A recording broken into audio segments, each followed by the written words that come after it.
Not a day goes by when we do not wake up to the news of a crime being committed against women from some corner of the world. But the case we are talking about today hits closer home. And it brings back chilling memories of an old case that shook India's spirit. On Saturday afternoon, a blood-curdling crime unfolded in the state of Madhya Pradesh. A tribal woman was found in a tortured state. Early investigation revealed that she was raped, then brutally assaulted, and left to die in broad daylight. The victim is a mother of 2 children.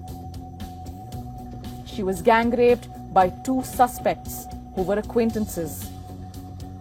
The details get more gory. When police reached the place of incident, they found serious injuries to the woman's private parts. Her intestines had reportedly been pulled out with a wooden object or a rod. There was blood everywhere. The tribal woman was barely alive by the time authorities reached the spot. But she was able to identify her criminals and disclosed their names to family members. 40-year-old Hari Palvi and 30-year-old Sunil Kodku. 2 men who are now in custody for a heinous crime. To every Indian, the details of this gang rape and assault will bring back tragic memories of the infamous Nirbhaya case.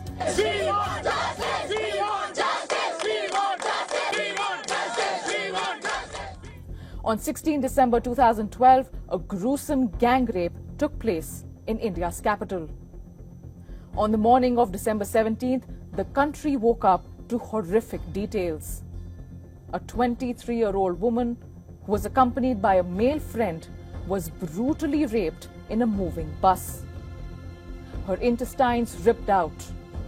6 monsters, including the bus driver, took turns raping her. They also beat her friend and wounded him. The victim was rushed to a city hospital for treatment. But her injuries were serious and life-threatening. Days later, she was airlifted to a hospital in Singapore, but she did not survive. The country came to a halt, shaken at the brutality of the crime. But that numbness soon turned into rage. Thousands poured onto the streets demanding justice for the victim. Protests became bigger and many demanded better public safety for women. The administration then was accused of not doing enough for women's security. Since the law in India forbade making a rape victim's name public, the young victim became known as Nirbhaya. The word means fearless in English. After a fast-track trial which still took a few years, 4 adults were convicted and given a death punishment. The 5th adult had died in custody while trial was still ongoing. Some say it was suicide, others claim murder. The 6th and most contentious criminal was a juvenile when he raped the woman. While his role was just as monstrous as the others, India's juvenile laws allowed only a maximum sentence of 3 years. The punishment was given in 2020, which means he is free now. Nirbhaya's case and the subsequent public outrage was a watershed moment for existing laws on crimes against women in India.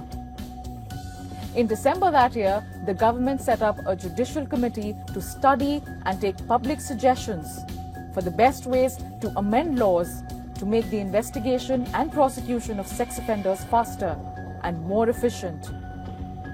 Now, the panel considered 80,000 suggestions from people. The committee's report thereafter revealed that failures of the government and police were the root cause behind crimes against women.